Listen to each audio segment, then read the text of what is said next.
안녕하세요. 독거 변호사 이 변호사입니다. 지금 토요일 저녁인데, 저녁이 아니라 밤이에요. 아니, 밤이 아니라 새벽이에요. 지금 새벽 1시가 넘었습니다.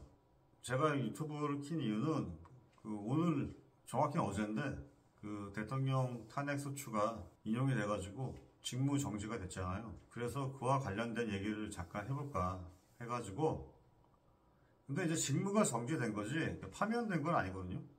파면된 건 아니고, 물론 그 전에 대통령 계엄 선포에 대해서는 저도 뭐 정말 잘못된 거라고 봅니다. 대통령이 자기의 어떤 그런 생각이나 어떤 대한민국 사회에 대한 어떤 파악이나 이런 거에 대한 가치 판단을 떠나서 비상계엄을 선포한 거는 그건 정말 말이 안 되는 거였습니다. 왜냐면 일단은 비상계엄 요건에 맞지가 않아요. 그리고 지금 일반 국민들이 굉장히 충격을 받은 이유 중에 하나가 뭐냐면, 예전에 80년도에 막 학생운동 막 심할 때 지금 MZ 세대들한테는 아버지 어머니 세대겠죠. 80년대 학번이. 그때도 뭐 시위를 아무리 격렬하게 해도 뭐 최루탄도 쏘고 뭐 이래도 군인을 본 적은 없었단 말이야. 그러니까 어떻게 보면은 제가 나이가 이제 51인데 대한민국의 대다수의 국민들은 이 군인이 국회에 쳐들어가는 거를 처음 봤단 말이야. 그러니까 완전 충격인 거지. 근데 원래 계엄이 그런 거거든요. 그래서 저는 계엄 자체에 대해서는 정말 황당한 거죠, 진짜 이거는. 지금도 이해할 수가 없어요. 도대체 왜 그렇게 했는지. 저는 개인적으로 윤석열 대통령이 뭐 담화문의 내용에 대해서는 저는 뭐 10분 동의합니다. 동의하는데, 아니 그렇다 하더라도 방법을 그런 식으로 하면 안 되는데 너무 안타까워요. 왜 그랬는지. 그래서 지금 뭐 오늘 뭐 탄핵 소추 인용된 거는 불가피했다고 봐요. 왜냐면 지금 그렇기 때문에 여론적으로 봤을 때 일반 국민들은 뭐 세세한 거 모르거든요. 뭐 내부적으로 뭐 어떻기 때문에 왜 그래서 왜 이렇게 됐는지 그런 거보다 보이는 게 중요한 거거든. 국회에 군인이 투입됐다. 그러니까 그것만으로도 안 되는 거지. 그러니까 여론이 이제 끝장난 거지. 이런 상황에서는 대통령이 제대로 정상적인 직무 수행을 하기 어렵죠. 그러니까 일단은 지금 상황에서는 직무집행 정지가 맞아요. 맞는데, 근데 이제 제가 저희 어떤 정치적인 어떤 견해나 이런 거를 얘기하면 너무 좀 길 수도 있고, 그러니까 저는 그냥 딱 탄핵 결정이 어떻게 될 건지에 대해서만 제가 한번 제 생각을 한번 얘기해 볼게요. 제가 보니까 지금 탄핵 헌재 재판관이 6명이에요. 6명. 원래는 9명이거든요. 9명인데 3명이 왜 자꾸, 근데 왜 9명인데 6명으로 유지가 됐냐면, 더불어민주당이 헌재 재판관을 일부러 공석으로 방치를 했단 말이야. 그러니까 나머지 3명이 이제 국회 추천 몫인데 방치를 했지. 방치를 한 이유가 이재명 더불어민주당이 탄핵 소추를 엄청나게 했잖아요, 지금.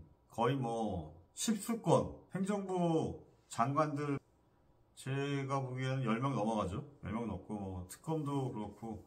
근데 이제 문제는 뭐냐면 그렇게 탄핵 소추를 했는데 헌재에서 결정을 만약에 하면은 제가 보기에는 다 기각이란 말이에요. 근데 그래서 헌재에서 결정을 못하게 하려고 일부러 헌재 재판관을 방치를 한 거야. 물론 이제 그게 6명으로도 심리가 된다라는 그런 뭐 가처분 신청해가지고 뭐 그런 게 있었긴 했는데, 그 전에는 이제 그렇게 생각을 한 거지. 근데 웬걸? 윤 대통령이 이렇게 되니까 민주당 입장에서는 헌재 재판관을 6명으로 방치했던 게 그렇게 하면 안 되겠다는 생각이 들잖아요. 그러니까 이제 급하게 추천을 했는데, 이제 여당목 하나, 야당목 둘 해가지고 3명인데, 근데 제가 보기에는 3명이 임명이 되기가 어려울 것 같아. 그래서 저는 아마 지금 현재 6명 헌재 재판관 체제로 탄핵 심리와 결정이 나지 않을까. 근데 이렇게 되면은 6명이 만장일치로 그러니까 탄핵 결정을 해야 되거든요. 그렇지 않으면 탄핵 기각이에요. 근데 근데 그 전에 왜 3명이 민주당에서 국회에서 추천한 3명이 임명되기가 어렵냐면, 헌법재판소법에 따르면은 헌재 재판관은 대통령이 임명을 하거든요. 뭐 이거는 뭐 법을 몰라도 그냥 상식적으로 그런 생각이 들잖아요. 근데 그 상식이 맞아요. 그 헌재 재판관은 대통령이 임명한단 말이에요. 근데 지금 대통령은 윤석열이잖아. 윤석열이 비록 오늘 탄핵 소추가 돼가지고 직무가 정지가 됐지만 아직 파면된 건 아니란 말이야. 그러니까 대통령의 지위는 유지가 되는 거란 말이에요. 근데 이런 상황에서 그 대통령 권한 대행이 과연 그 헌재 재판관을 임명할 수가 있느냐? 이 굉장히 지금 이게 애매한 겁니다. 그래서 내가 보니까 뭐 혹자는 뭐 임명할 수 있다라고 말하는 사람도 있어요. 그 예를 과거에 그 박근혜 대통령 탄핵할 때 황교안 권한 대행이 재판관을 임명한 적이 있거든요. 근데 그걸 이제 예를 들면서 가능하다 얘기를 하는데, 근데 그때는 좀 달라요. 왜냐면 그때는 이미 그 박근혜 대통령이 파면이 돼가지고 대통령이 없는 상황이었어. 대통령이 없는 상황에서 권한대행이 헌재 재판관을 임명한 거죠. 근데 지금은 대통령이 없는 상황이 아니란 말이야. 파면된 상황이 아니라고.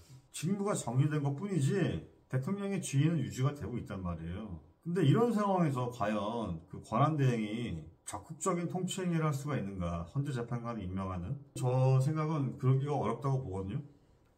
뭐 어떻게 될지 모르겠지만 그 윤석열 대통령의 그 탄핵 심리는 6명이 할 것 같아요. 6명이 하고 6명이 결정하지 않을까. 저는 그런 생각이 듭니다. 근데 만약에 그렇게 된다면 탄핵이 기각될 확률이 굉장히 높죠. 제 생각은 그렇습니다. 동영상 또 올리겠습니다.